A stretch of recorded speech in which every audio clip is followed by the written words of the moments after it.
അപ്പം നമ്മൾ രാവിലെ തന്നെ ഡ്രസ്സൊക്കെ ഇട്ട് ബാഗൊക്കെ എടുത്ത് ഇറങ്ങി. രാവിലെ നല്ല വെയിലായിരുന്നു, നല്ല സൂര്യ ഉദിച്ച് നിൽക്കുന്ന സമയമായിരുന്നു. ബസ്സിലാണെന്ന് പോകുന്നത്, ബസ്സില്ല, ബൈക്കില്ല. അപ്പം നമ്മൾ തല തിരിഞ്ഞു പോയി.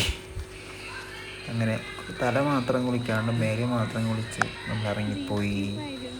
നമ്മൾ പോകുന്ന വഴിയിലുള്ളൊരു വ്യൂ ആണിത്. പാടവും തോടും തെങ്ങും തോപ്പും ഒക്കെ ഉള്ളൊരു നല്ല അതിമനോഹരമായ ടൂട്ട് നഗരം. അങ്ങനെ നടന്ന് നമ്മൾ പട്ടണത്തിലെത്തി. നമുക്ക് ഇവിടെ നിന്നാണ് ബസ് വരുന്നത്. ചരക്കിലേക്കാണ് ബസ്. ബസ് വന്നു, 2 ബസ് ഒരുമിച്ച് വന്നു. അപ്പോൾ ഞാൻ ഈ വരുന്ന ബസ്സിലാണ് കയറിയത്.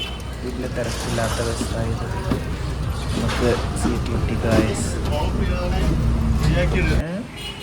കുറച്ച് നേരം യാത്ര ചെയ്തപ്പോൾ നമ്മളവിടെ എത്തി. ഫസ്റ്റത്തെ വണ്ടി എടുത്തു. ഇത് ടിയാഗോ EV ആയിരുന്നു. ഇത് ഡെലിവറി ഉള്ള വണ്ടിയാണ്. അങ്ങനെ അത് കൊടുത്തു. പിന്നെ നമ്മൾ അവിടെ നിന്ന് വേറെ 5 EV എടുത്തു. ഇതിന് തൃശ്ശൂർ കൊണ്ട് കൊടുക്കണം.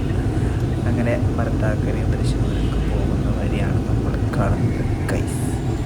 അങ്ങനെ നമ്മൾ തൃശ്ശൂർ യാർഡിലെത്തി.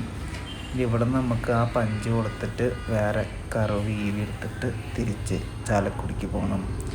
അങ്ങനെ അതൊക്കെ എടുത്ത് ചാലക്കുടിക്ക് വന്നു. അങ്ങനെ പോണ വഴിക്ക് ചായ കുടിക്കാൻ ഇറങ്ങി. ഇതാണ് കറവ് EV. ഇതെടുത്ത് പോന്നു. അങ്ങനെ ആ കറവ് അവിടെ കൊടുത്തിട്ട് നമ്മൾ വീണ്ടും 5 EV എടുത്തിട്ട് വീണ്ടും നമ്മൾ തൃശ്ശൂർക്ക് പോവുക. ഈ വണ്ടി നമുക്കിനി അവിടെ കൊടുക്കണം.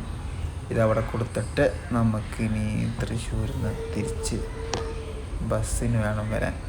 തല തിരിഞ്ഞു പോയി. അങ്ങനെ ആ വണ്ടി കൊടുത്ത് കുറച്ചേരം പോസ്റ്റായി. 2.25 മണിക്കൂറായിട്ട് ബസ് വന്നേ. ലാസ്റ്റ് ബസ് കിട്ടി, KSRTC. അങ്ങനെ നേരെ ഷോറൂമിൽ പോയി 5 ചെയ്ത് ഇറങ്ങി. നേരെ വീട്ടിലെത്തി.